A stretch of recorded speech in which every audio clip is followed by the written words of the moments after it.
Good morning, everyone, and welcome to the monthly economic briefing presented by the Kenan Institute of Private Enterprise at UNC Kenan-Flagler Business School. I'm External Affairs Assistant Director Rob Knapp, and it's great to have you with us this morning. Okay, this one's a little bit different. Perhaps you thought we wouldn't have much for you this morning. Government shutdown, no BLS numbers, no job numbers to talk about, but we have something for you this morning. Hey, we're here, you're here, let's do this thing. We have Greg Brown, research fellow and former executive director of the Kenan Institute. He's going to talk today about the effects of the shutdown on the economy, short term and perhaps long term, if we get to that point. Look at some of the other economic indicators we have available at this point, see what those things are telling us. And I guess the spoiler is that they're telling us a lot of different things, but Greg will get to that in a moment. So before we get there, the usual rules of the road. Greg will present for 15 to 20 minutes. Then we're going to open it up for your questions, although you can ask those questions right now if you want to. If it's shutdown related, if it's economy related, if it's how the two interact, we'll take them all. You can go to the bottom of your screen, the Q&A function, and go ahead and put that question in anytime you'd like to during the briefing. If there's anybody from the media that wants to ask a question, please include your organization with your question, so we'll make sure that we get to that one. If you'd like to ask a question, but you're with us by phone today, you can do that by emailing me at rob_keenan-flagler.unc.edu. We'll do our usual 30 minutes. That may be the only usual thing about this briefing, but hey, we'll see how it goes. So that's everything you need to know. It's time to introduce Greg Brown, who, as I said, is research fellow and was our executive director. He's got a lot to say this morning, so we'll let him do it. Greg, good morning. Good to see you. Hey, Rob. Yeah, and hello, everyone. Thank you for joining us. So let me get my video started here. Yeah, so no employment report today. So we've got lots of NAs just to make the point on our table that we usually show. I mean, the backdrop to this, of course, is that the data we've gotten from employment reports for the last few months has been, I say increasingly soft or softish. Sort of not outright negative in the sense that we've had job losses, but sort of below what trend employment growth needs to be for an economy that's healthy, and that's clearly had some commentators worried about the trend in the economy, but also paved the way for a Fed rate cut at the last meeting. But I think there's a lot of uncertainty as to what's actually happening more broadly in the economy. And the employment report, I think people really look to it because it's very timely. We get it typically the first Friday of the month for the previous month, and it's a fairly comprehensive report. I mean, when we look at the establishment survey in particular, we're getting information on millions and millions of jobs, and so it's viewed historically as being a pretty high quality indicator as well as being timely. And of course, just by the nature of the survey, it covers very broad sectors of the economy. So every type of employment is included, with the exception of ag farm employment, which is now a relatively small part of the economy.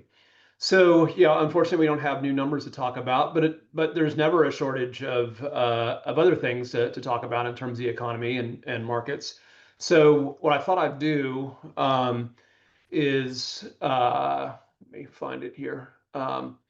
Is run through what I'm calling U.S. economy scoreboard.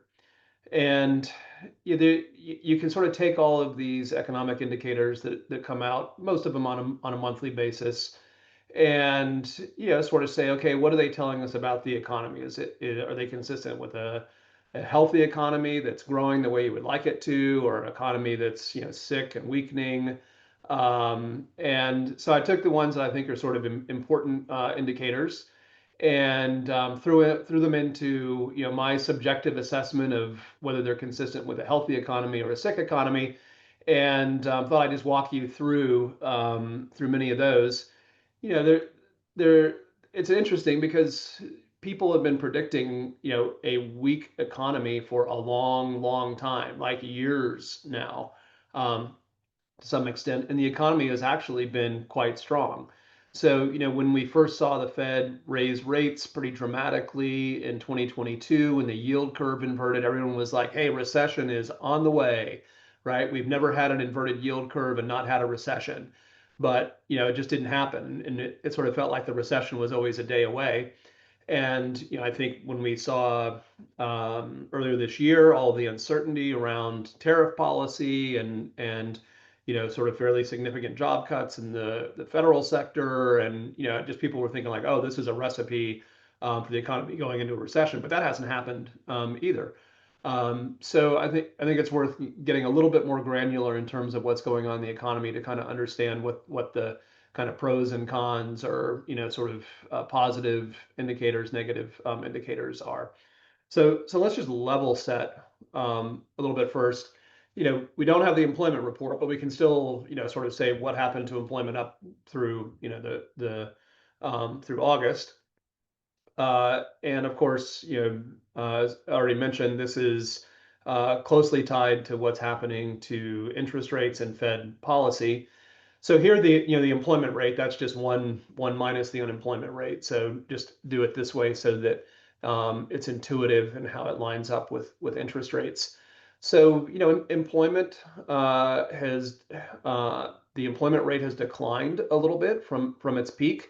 That's the same thing as saying the unemployment rate has gone up a little bit, but it's still quite good by historical standards. So we have an unemployment rate that's around 4%, 4.3%. Thereabouts, and we don't know exactly what it was last month, but it's unlikely it moved substantially from that number. And that's off the lows, but it's historically still quite a good number.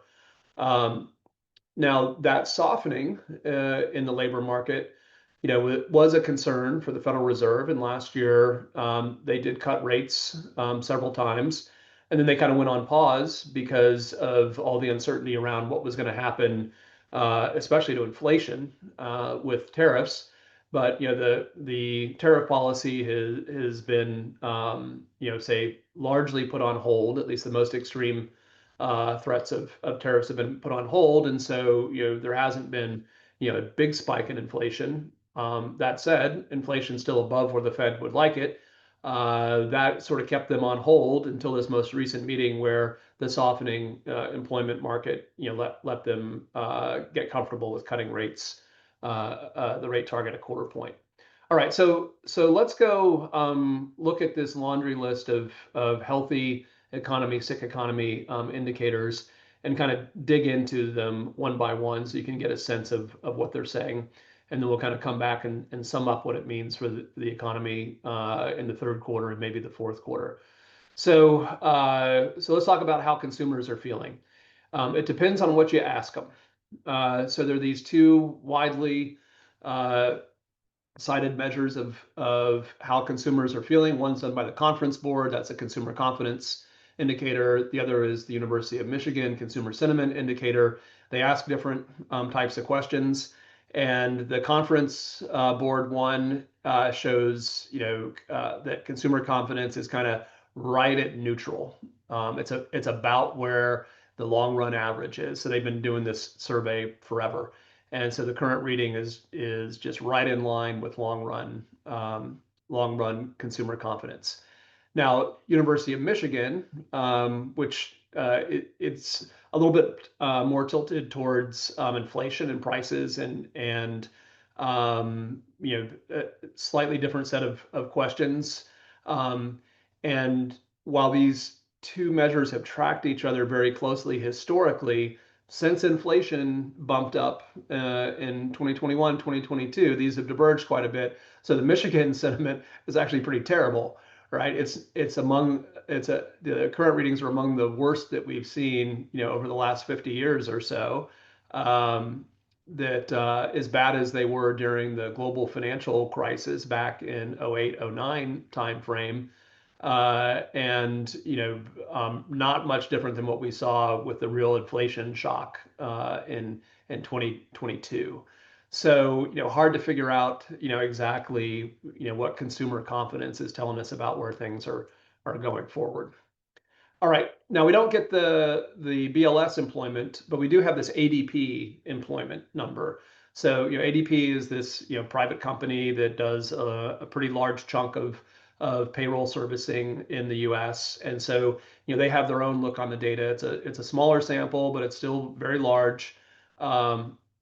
And it's reported, typically just before the report. So this is data that came out for September this week, and they found a negative number for job growth in September. Not a big negative, just a slight negative, but nonetheless negative. And the negative numbers were concentrated in small and medium-sized businesses. So, that's sort of an indication that this weakness that we've seen the last few months in the labor markets is likely to have continued in September, even without the kind of full employment report that gives us lots of other interesting information as well. So, that's a I would say another warning sign of maybe not a terribly sick economy, but not a healthy economy. And larger businesses, as I would describe their behavior, sort of hanging in there. They haven't been doing much hiring, but they haven't been doing a bunch of layoffs either. Medium and small businesses tend to be more economically sensitive. Uh, and so, we would interpret job losses in medium and small businesses as sort of a leading indicator of what might be happening with broader employment trends. So this one's kind of clearly a negative, not a horrific negative, but a negative. All right. What if you ask businesses more broadly how things are going? This is sort of like the sentiment surveys, but for businesses, not for consumers. I'd say they look reasonably good. Um, not fantastic, but not terrible either.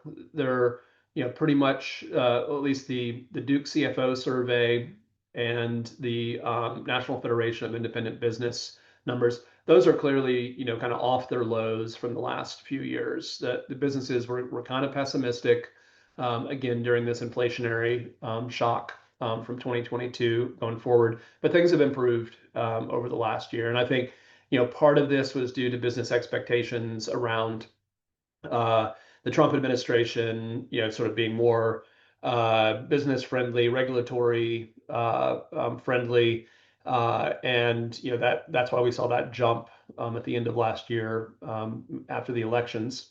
Uh, and it's sort of hung in there. It's not quite as optimistic as they were when right after the election, but nonetheless, generally optimistic.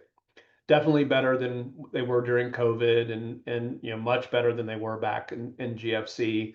So again, not a high number, but a good number, and certainly not a bad number across kind of business sentiment broadly. All right. Um, so let's talk about some other unemployment numbers that we still get. So we get the new claims for unemployment insurance. There have been some concern very recently because those had ticked up quite a bit, but it looks like that was just sort of normal noise that you see in this weekly series. So even though the kind of weekly number really popped up a couple weeks ago, the moving average, kind of didn't get back to sort of the highs that it saw earlier this year. And then the last couple numbers that we've had have been much lower. And so we've now seen the kind of 4-week moving average tick back down. And this is just data for a couple of years here, so it kind of looks like maybe we're at the high end of this, but these numbers are actually quite low compared to the long run average for initial claims for unemployment insurance. The very long run average is closer to 300,000. per month, sorry, per week. And so these numbers, are sort of still in, I would say, the green range in terms of job losses. So I'm going to put that one in the positive, healthy economy category, despite that recent spike we had a few weeks ago. All right, how are households doing? Households have to keep spending. They're the largest part of the economy. We like to keep an eye on household debt to income ratio, because Americans love to spend on debt, and that number has been coming down. So debt, the amount of debt that households have has been coming down. And it's well below the numbers that we saw coming out of GFC, pre GFC and coming out of GFC. So it's still a high number, right? So debt is 100% of disposable income. In a very, very long history, that's a relatively high number. But in the modern world of consumer finance, we continue to see improvement in terms of debt to income ratios. Now, this isn't the cost of servicing debt. That also depends on the interest rate. So with rates having gone up a little bit, it's, the same amount of debt takes a little bit more to service, but at least the total amount of debt, continues to trend down. Okay, so more on the labor market, job openings. So the economy coming out of COVID, had this huge jump in terms of job openings. Businesses, were ramping back up, but the labor force, kind of didn't come back as quickly as the broader economy. So there was essentially a labor shortage, and we had a big disconnect between the number of job openings and the number of people seeking work. So at one point, we had about twice as many job openings as we had people seeking work. Now, what's happened, more recently is things have kind of come back into, I would say, equilibrium, in the sense that we have about the same number of job openings as we have people looking for work. And in fact, we just recently ticked down to the point where there were fewer openings than there were people seeking work. So, it's way off the peak in terms of job openings. That's probably a good thing because the economy was kind of overheating. That's what was causing inflation. The Fed raising rates was trying to engineer things back to an equilibrium. And, job openings now are sort of on par for where they were prior to COVID, and seem to have stabilized some. So, I'm not sure whether this is a positive or a negative. I think it's a positive if you look at it in terms of things sort of stabilizing and being kind of roughly in line with what we think a steady state should look like. But there's clearly been a deterioration in terms of the number of job openings. So, if we were to see a continued decline in the number of job openings, that would be consistent with a continued weakness in the labor market and potentially a risk of slipping into recession.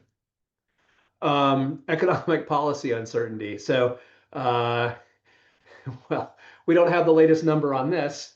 My guess is it's going to tick back up depending on how long the shutdown lasts. But of course, we had a huge spike in this around Liberation Day, and people just had no idea what was actually going to happen in a variety of policy capacities, but especially as related to tariff and trade policy. Things have stabilized a little bit. The taco, trade, thinking that Trump, probably doesn't really mean everything he says in terms of what's going to ultimately happen with tariffs. There's some positioning there, some bluffing, probably. So things have sort of normalized, but now we're back in this weird situation with the shutdown, and it's unclear how that's going to go on. I'll come back to a little bit of discussion about the impact of the shutdown in a minute. Personal consumption is clearly in the green column, the good column. It's continued. So this is actually inflation. Let me go to the consumption stuff here. So the largest chunk of GDP is consumption. What's been holding up GDP to a large degree has been a strong consumer. And we had very strong growth in Q2, close to 4%. And the expectation is that we're going to have very strong GDP growth, largely due to consumer spending in Q3 also. I mean, Q3 is over, but we don't have all the data yet for Q3. All right, so talk about inflation. I'm going to put inflation in the sick-ish type column because even though inflation has come down quite a bit, it's still, depending on the metric you use, at or above the target level for the Fed. And so to the extent that we worry about, what's going to happen with policy going forward and, additional tariff type issues, I think there's still this at least yellow flag on inflation and, what it means for the broader economy. There's still this risk that the economy softens. It softens because of trade policy that's causing prices to go up, and it's a stagflationary type of environment. All right, so these surveys of these ISM surveys, they look essentially ask purchasing managers how they perceive the business. They tend to be fairly accurate and fairly timely, and they're going different directions as well. The service indicator is very positive, whereas the manufacturing is slightly negative in terms of what the expectations are for growth. So we're not getting a clean read on that either. And then one last set of indicators that I think are historically important. What's happening in financial markets? Interest rates have been coming down to some degree off their peaks, still higher than they were during COVID, obviously, and even prior to COVID. But at least they're coming down. That is leading to somewhat lower mortgage rates, and we're seeing that's translating into what looks like some growth in the housing market in terms of permits and sales. So that's a good sign because the housing market's been pretty challenged the last few years, sort of has seized up.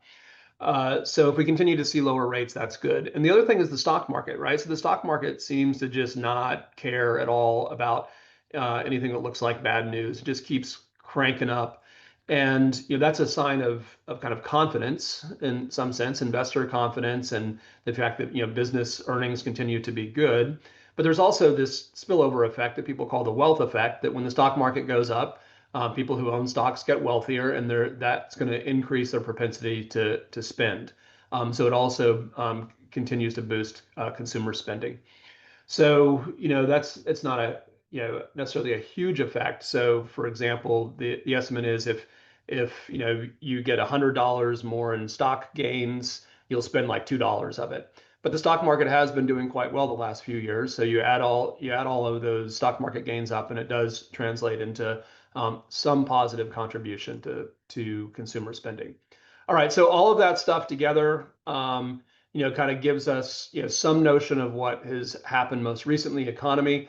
The Atlanta Fed has their nowcast model, which is a pretty good model for kind of what the current GDP growth is. They've got Q3 printing at 3.8%. That is a really strong growth number, and it's the second quarter in a row that's really strong growth. But now we're in the fourth quarter, so the question is, how do all these various indicators point towards what's happening in Q4? And I think the trade-off here is that it looks like the business sector is continuing to do pretty well. It looks like financial markets and providing some sort of tailwind to the economy. But yeah, this employment stuff is a worry, right? And ultimately, at the end of the day, probably the best indicator of what's happening in the economy is what's happening to employment, and the fact that we've seen this weakening trend in employment. And what we do know about broader employment from the ADP report suggests that weakness continued through September. So I think the big caveat looking forward to Q4 is what's really going to happen to employment. So with that, I will stop. Probably more than you wanted to hear about current economic indicators. And Rob, if you have questions, I'm happy to answer them. Let me tell you, the presenter's gig here is not easy. I mean, every other time we've done this, a jobs report comes out at 8:30. The presenter is talking about it at 9:05. We upped the level of difficulty this time. We didn't give Greg any numbers at all, and he still gave us a great report. Very much appreciated. We have some great questions too. Thanks to everybody who's joined us this morning. So we'll get right to those. If anybody has a question on mine that they haven't asked yet, we're getting close to time, but go ahead and put it in the queue. We will see if we can get to it. Always So, happy to follow up if there's more questions than we have time for. Happy to follow up directly with folks. terrific. Thank you. These are all things that you touched on, I think, or most of them touched on at one point along the way, but they may be things to focus in a little bit more on. Kirk Redmond asks us, what are your thoughts on alternative metrics like the Chicago Fed's real-time unemployment? Will this kind of data still come out during the shutdown? Yeah, the Fed in particular is still working. So I presume that they're going to continue to generate statistics as long as they can get access to the raw data. But I mean, there's all kinds of alternative metrics now that don't rely on government reporting. And some of these are publicly available, some of them are proprietary, but I mean, people just do all kinds of things, now. So like the classic example is, using satellite data to count cars in mall parking lots or retail parking lots.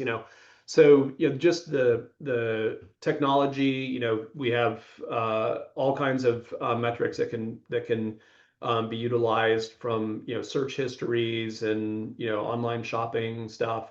So again, like a lot of this is proprietary data that's being sold to hedge funds and asset managers and stuff like that. So it isn't sort of printed in often in the same way that government statistics are.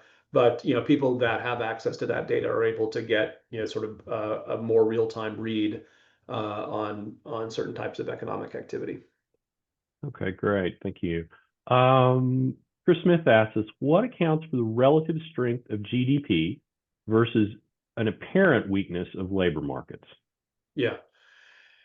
Yeah, I mean GDP has well, let me talk about Q3, which hasn't we haven't don't have the official data yet, but we've got a good indication of what happened in Q3.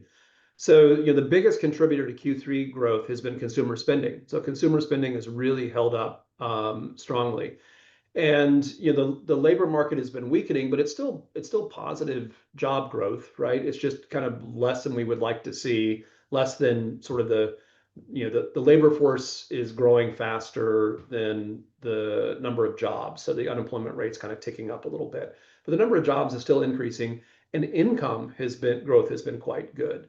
So if we look at the measures of personal income, even inflation adjusted income, the most recent numbers that we got showed very strong annualized growth in real income. So that growth in income is enough to support the consumption, the growth in consumption that is the biggest contributor to GDP growth. But we were expecting in Q3 to also see positive contributions from CapEx spending by businesses. And at least in the non-structured side, from government spending and also from trade. The only kind of weak spot in Q3 looks to be housing, residential investment, and non-residential structures. Okay, very good. Here's one from Dan Barkin at Business North Carolina. Pretty simple. What does 2026 look like? Easy, right? I wish I knew, right? I mean, it's like I have to say, apologies on the part of the economic forecasting community, but man, we've been bad the last couple of years, right? It's just there's been I think the traditional models for what have been good indicators, good leading indicators of economic activity, like those models are just broken, right? And like I mean, I mentioned that the term structure, right? When the yield curve was inverted, like that always had led to a recession, within 6 to 12 months or so. That just did not happen, right? I mean, I didn't show the graph, but we had this very long period of inverted yield curve, and everybody's thinking like, here it is, recession. It just didn't happen. So there's a lot of momentum in the economy. There's always momentum in the economy. And so when you see strong numbers, printing like 4% for GDP, just statistically, that's likely to continue. Absent some shock, that is likely to continue. And if the Fed, if inflation, kind of stays under control or comes down some, and the Fed is able to cut rates more, that's going to be a bit of a tailwind. I personally think their policy stance is roughly neutral right now, not accommodative, not restrictive, but roughly neutral, given where inflation numbers are. And so I don't think the Fed is really actively trying to sit on growth, and there's just so much momentum in the economy right now. Okay. 2026 taken care of. Um, And here's of course, I'm one. going to be wrong. It'll be a terrible recession. We will destroy the video afterwards, so there will Do be no the record of opposite, this. right? Are there ways to see household debt to income ratio by income level? We used to talk about a K-shaped recovery. If we are headed to the reverse of that, where high earners are fine but low income is in economic challenge, how can we better understand that dynamic? Yeah, yeah. So, all of these statistics are kind of what happens in aggregate, and what happens under the surface can matter a lot. So it can matter by industry, it can matter by income level. And so, I think there is evidence that, typical sort of call it median household or below median household income folks are having a tougher time than higher income. Uh, you know, Part of this is, higher income households have more wealth. So to the extent that the stock market is going up, like that's clearly benefiting higher income households that have equity, own stocks, and not for lower income households that tend to not own as much stock. And so, there's clearly differences in how recent trends are affecting different households.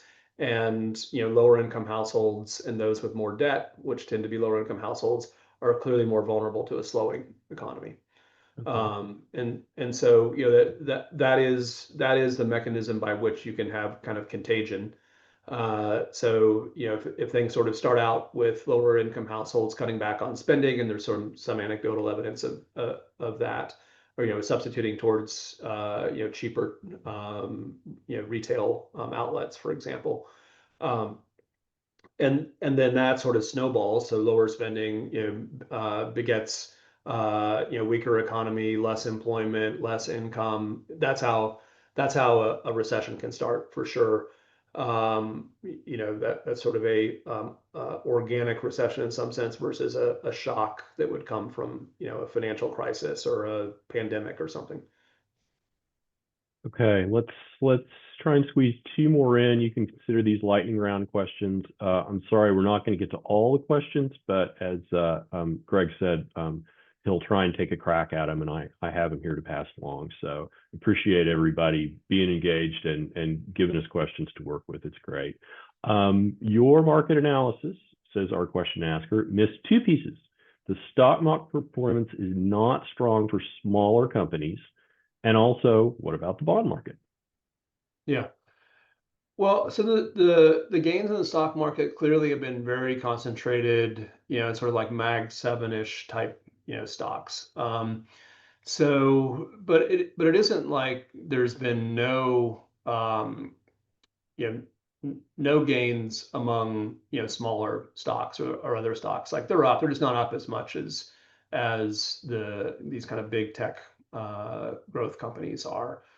So that's true. So that's if you think about the stock market, it's sort of a barometer of corporate health and profit growth expectations and things like that.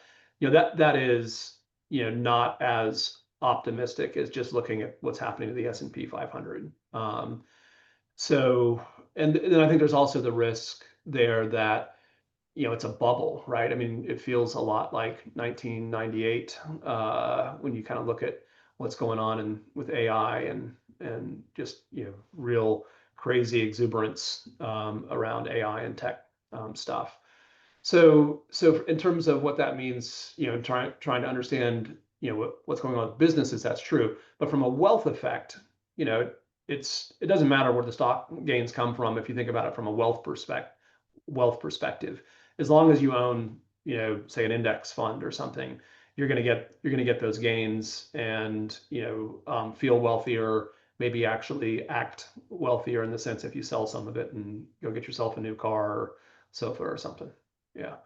But yeah, I agree. There's a caveat there. And the bond market, I mean, the bond market, rates are down, right? I mean, so like the 10 years at just over 4%. Things peaked out in 2022 at 5% on the 10-year. So it isn't like a big decline in interest rates, but it is a decline, and mortgage rates have kind of ticked down a little bit as well off their high. Um, the Fed rate is it's positive real rates, inflation adjusted rates, but not crazy high. Things that are sort of consistent with long run real interest rates. Okay. All right. Last call. There are lots of people leaving the federal workforce on October 1st. In addition to the furloughed workers under the shutdown, what's the potential impact on the unemployment numbers? Yeah. Yeah. So, I don't know what the exact numbers are going to be, but we're probably looking at hundreds, in the 100 to 200,000 range. So that would be a big negative shock to government employment. So assuming we someday get, the employment data for September and October, those would likely show up in October. But to the extent that's a one-time thing, it's unlikely to sort of start a trend. Uh, and a lot of these people knew they were leaving, so they have sort of like planned for that. Maybe some of them have other jobs or are planning to retire or something, and so it's that sort of maybe pulled forward. A few years, or it's a little bit different than would have happened otherwise. But I don't think it's a major shock to the economy or to personal income. It's just not a big enough effect. Um, and Lord knows what Trump's going to do with these threats to fire more federal workers in the shutdown. But again, I mean, is like terrible as that seems, it's probably wouldn't be enough to cause a significant impact in sort of aggregate employment and output statistics. Things that would change, meaningfully change the trajectory of the economy. All right. Finish line. Greg Brown, thank you very much.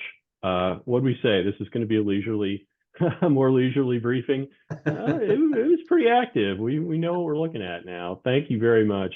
Thank you very much to all of our attendees. We appreciate you showing up and showing out today, sending us lots of good questions. We've got a few left that we will try to get to you on email. So again, thank you. For all the media folks out there, if you would like to speak to Greg or any of our other experts, we'd love to continue the conversation. You can contact me at rob_knapp@Kenan-Flagler.unc.edu, and we'll try to set something up.